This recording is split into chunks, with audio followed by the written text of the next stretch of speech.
ایک لڑکی کی شادی ہوئی۔ شادی کی پہلی رات دولہا کھانے کا بڑا سا تھال لیے کمرے میں داخل ہوا۔ کھانے سے بڑی اشتہا انگیز خوشبو آ رہی تھی۔ کہنے لگا، آؤ کھانا کھاتے ہیں۔ بیوی بولی، میں نے دیکھا ہے تمہاری والدہ نے بھی کھانا نہیں کھایا، ان کو بھی بلا لو، پھر مل کر کھاتے ہیں۔ شوہر نے کہا، وہ سو گئی ہوں گی، انہیں چھوڑو، ہم دونوں کھاتے ہیں۔ بیوی اصرار کرتی رہی، پر وہ اسی بات پر مصر رہا کہ امی کو رہنے دو۔ جب بیوی نے شوہر کا یہ رویہ دیکھا تو اسی وقت طلاق کا مطالبہ کر دیا۔ شوہر بڑا حیران ہوا۔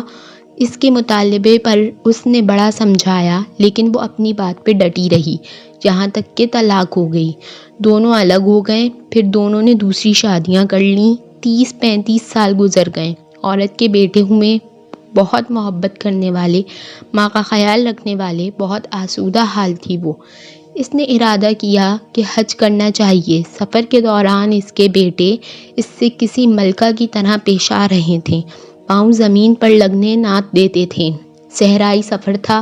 راستے میں ایک آدمی پر نظر پڑی جو بہت بری حالت میں بھوکا پیاسا، بال کھچڑی، کپڑے پرانے۔ اس عورت نے بیٹوں سے کہا، جاؤ دیکھو کون مسافر ہے، اسے اٹھاؤ، ہاتھ منہ دھلا کر کھانا کھلاؤ، پانی پلاؤ۔ چنانچہ بیٹے گئے، ماں نے جیسا کہا تھا ویسا کیا۔ عورت کی جب اس پر نظر پڑی تو جان گئی وہ اس کا پہلا شوہر تھا۔ کہنے لگی، یہ کیا وقت نے تمہارے ساتھ؟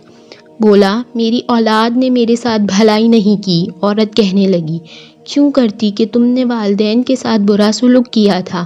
میں اسی دن جان گئی تھی کہ تم ماں باپ کے حقوق ادا نہیں کرتے، اسی لیے میں ڈر گئی کہ کل کو میرے ساتھ بھی ایسا ہی ہوگا۔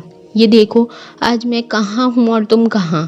ماں باپ کے ساتھ برا سلوک اللہ کی نافرمانی ہے۔ اگر اپنا بڑھاپا ہم شاندار گزارنا چاہتے ہیں تو والدین کے ساتھ شاندار سلوک کیجیے، کیونکہ یہ ایسا عمل ہے کہ جس کا بدلہ دنیا ہی میں دے دیا جاتا ہے، خواہ اچھا ہو یا برا۔